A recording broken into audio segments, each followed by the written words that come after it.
People join the Dull Men's Club because they appreciate the ordinary, they like what we're doing, a place they can hide out, get away from the glitz and glam, the hurly-burly, all the noise of modern life, the pressures to keep up with the Joneses. It's peace of mind and contentment, being thankful for where you are and what you've got. That's really all we need to be happy. There's one gentleman we really admire here in the UK. It's Kevin Beresford. Kevin founded the Roundabout Appreciation Society and is very active with it to this day. I like to see a roundabout as an oasis on a sea of tarmac. I think they lift our sagging spirits on long, tiresome journeys with their infinite variety of colour and creativeness. The whole point of a roundabout is they're so expressive. You can put anything on a roundabout. I've seen statues, fountains, windmills, duck ponds now, which just sums up roundabouts, how beautiful they are and how expressive they are. We choose what lane to go into. We choose the gap in the gyratory flow of that roundabout. We navigate that roundabout at our own chosen speed, and we leave that roundabout at our own chosen exit. Even the humble PMT, we call a PMT, that's a painted mini traffic island. They were invented by the late, great Frank Blackmore, and all it is a white circle painted, and a stroke of genius it was. But we don't like driving over those things. You should navigate accordingly and go around them. So we have PMTs, we have double ringers, we have red ringers, double curbers, Titchmarshes. Some people say the M25 is a roundabout, but that's not correct. It goes in two directions. So it has to go in a one-way direction to classify as a roundabout. Some people go for picturesque roundabouts, like the one I'm sitting on. It's a splash of colour or flowers. We call those Titchmarshes, which is an island in full bloom.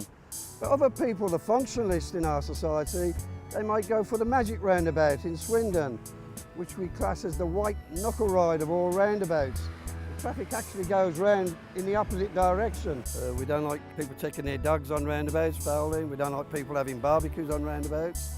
But one of our fellow roundabout spotters actually made love on a roundabout. My ex-wife hated the fact that I was a roundabout spotter, and in the end she left me. But I don't mind that, because I can go out now roundabout spotting whenever I want. I don't have any quarrels over that. So that's the positive side of things. The day I stop photographing roundabouts is the day I die.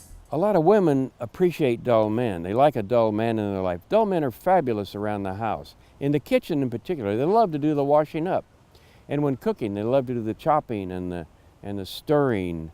If you need something to simmer for 3 minutes, bring the dull man in the kitchen and he'll get the timer and time it for you. One of the interesting people we've come across is a man who's collecting milk bottles. He has the largest collection of milk bottles in the world. My milk bottle museum, loosely called a shed, I like to think of it as a workshop, so it's not just like a stable block or something like that, which contains my collection of 17,500 British milk bottles and probably 2,000 or 3,000 from overseas, from all different countries, Australia and Russia and Argentina. Children worked out there was 14.25 tonne of glass. And I was walking on the Brecon Beacons up Pen y Fan, stumbled across an old milk bottle from the 1950s in the Bracken. Took it home, it was from Whitchurch in Shropshire, and I discovered the dairy was closing down. I then did a bit more investigation and found that all the dairies were starting to close down or being taken over. I like the glass and I like the social history. For example, if a milkman lost a milk bottle in the 1930s, the day he had it, that was the equivalent of 6 weeks' milk down the drain. We've got a milk bottle news, we call it, which is technically a club, but all it really is a website and collection of people who meet now and again around the country. We've had conventions in the past. We've had special bottles produced to commemorate the conventions from different parts of the country. There's very few dairies now that actually produce milk bottles at all. There's only one company left in the UK that even prints milk bottles, which is Seaway Services up in Padiham, because they will do small quantities. The large dairy said, if you want any milk bottles which are under 5 million, we're not going to look at them. It's quite sad, because I like to see milk bottles carry on because of the glass, but also I've got milk bottles from a dairy which may have started 1910, 1920. This one is has got a Union Jack on, or the Union flag, I should say, to be technically correct. I'm a royalist anyway, so I have bottles from the Royal Dairy Farm of Windsor, quarts, pints, half pints, right back to the 1950s. But anything with the Union Jack on I collect. And this is just a very nice example where you have the blue and the red, and obviously the milk when it's inside provides the white background. The beads in here are quite large.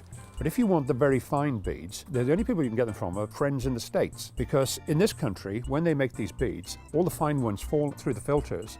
They won't save them, they remelt them to make some more big ones. My mission is to find every milk bottle I haven't got. Well, I will never complete it.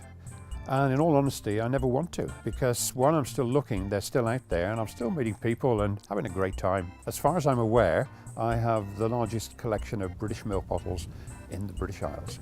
The overall message of the Dull Men's Club is celebrate the ordinary. We regard ourselves as dull, but not boring. Boring men don't know when to stop. One of the nominees last year was Peter Willis, a retired postman living in Malvern in Worcestershire. Peter's hobby now is traveling all around England, photographing every one of the 115,000 post boxes in England. It's great to have a hobby, an interest apart from work and watching television and the garden and this, that and the other. And my hobby come round to photograph visiting and photographing post boxes, recording any changes, condition, damage, painting, etc., etc. And one of the the major enjoyment is to visit new places. I wouldn't know when I last wrote a proper letter, apart from an odd birthday card. There really isn't much use, I have to be honest, to use a letterbox and probably even buy a stamp. I've got books of stamps which will probably last me till I move on to the next world, so I don't need to buy a stamp again. I have a post box within 30, 40 yards of where I live and I use it. One of the benefits of joining the Letterbox study group is access and use of their database, which records as faithfully as possible over 110, 15,000 post boxes, both live and out of use. And they all have the Ordnance Survey grid reference in the database. And with the help of my son, I have been able to get those references into my GPS unit with a coded entry which tells me briefly as possible what may be around the corner. The unit itself, it has a feature where you can set it to give you a warning, an alarm prompt for what they call a waypoint. And it takes me to so many places I would not normally have gone to. Sometimes you don't know what's there when you discover a box. Other times from the lists that one has acquired, one knows what might be there. The weather obviously is a big factor. Sometimes it can be a real pain. And obstacles, white van man, people in the way, wheelie bins, and just the wrong angle, time of day. It becomes a photographic challenge.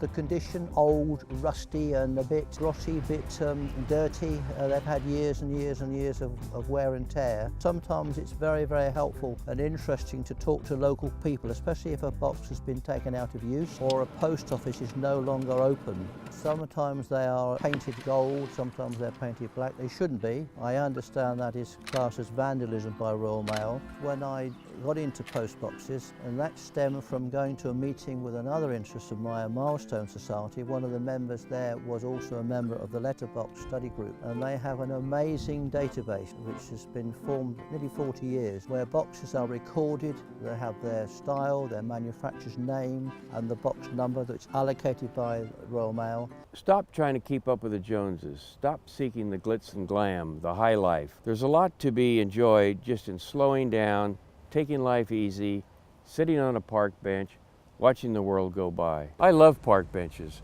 They're so wonderful, they're everywhere. I can go anywhere in the world. People say, why do you go to exciting cities like Paris and London and New York?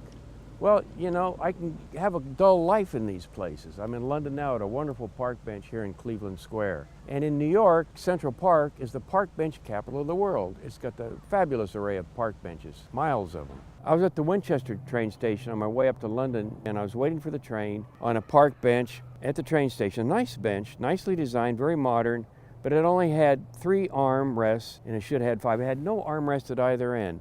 Now that's pretty inconsiderate of the people sitting on either end. There should be armrests for everybody sitting there. It all started back in around about 1999. I'd worked at Rothwell Colliery near Leeds for 16 years. The pit closed in 1984 and I moved on. All the buildings had been demolished. It was a derelict site, all the buildings were there, but there were certain bricks still lying about. And I was asked to go down to give the landscapers a view as to where buildings used to be. And I was able to help in that way. While we were walking around with the foreman, I noticed that these bricks were lying about and the names of the brickmakers were there. So I asked him what was going to happen to them. Oh, he says they'll all be collected up and broken up and they're going to be used for ballast for a road that's coming into the new country park. So straight away I thought, well, it's a shame these things being broken up, and I asked him if I could take some. And eventually I collected about 40, all different name makers. And that's where the interest started, because none of these brick makers were still in business. And I felt it was something like the coal mining industry that were going to the wall, and the shipbuilding and the steel industry in Sheffield. And all these industries were dying, and brickmaking was one of them. This part of the country, it's called the Rhubarb Triangle: Stanley, Wakefield, East Ardsley, Morley. The rhubarb sheds have virtually gone round this part of the world, and of course some of the bricks have been left, so that's a good place to find them. But any hedgerow, you'd be surprised where they are. They're all over the place. Bricks aren't intended to be laid like that, you know, but I wanted the name of the maker to be showing, but it does occasionally fall down. They've all got their own different sort of character. It's a Carlton, Maine, Grimethorpe colliery, and there's a brick from the colliery there. And then there's one there with Armitages. They were a local brick company at Thorpe, the next village. And they did a commemorative one for the Queen's coronation in 1953. It's nice to go back and think where we got them from. I've never really counted them, but I reckon we've got about 150. One thing about our website we think makes it unique in the world is that we are the only website in the entire world that's totally free of exclamation points. We don't allow them on the site. If somebody sends us something with an exclamation point in it, we delete it before we post it on the website. I love riding escalators. My favorite escalator is the Angel Tube. It's the longest escalator in the United Kingdom. There's signs there that say, stand on left, walk on right. I stand on the left. I don't want to walk. If I want to walk, I'll take the stairs. It's like I'm just floating down into the subway station. A lot of people, coming back to escalator etiquette, they get off the escalator and they just stand there trying to figure out where to go next. A long escalator ride has a real advantage because if you don't finish reading a poster the first time you see it, you can bet your bottom pound or bottom dollar it's going to repeat itself, so it's going to come along again and you can finish reading the poster. If somebody were to say I were dull, I would appreciate that. It wouldn't bother me at all. I take it as a compliment, actually. People often ask us, is this Dull Men's Club, is it a movement? No, it's not a movement. We like to stay put. People also ask us, is the Dull Men's Club one of these 12-step programs? No. 12-step programs try to get people to change their behavior. The Dull Men's Club is a 2-step program. We admit we're dull, and we're going to keep it that way.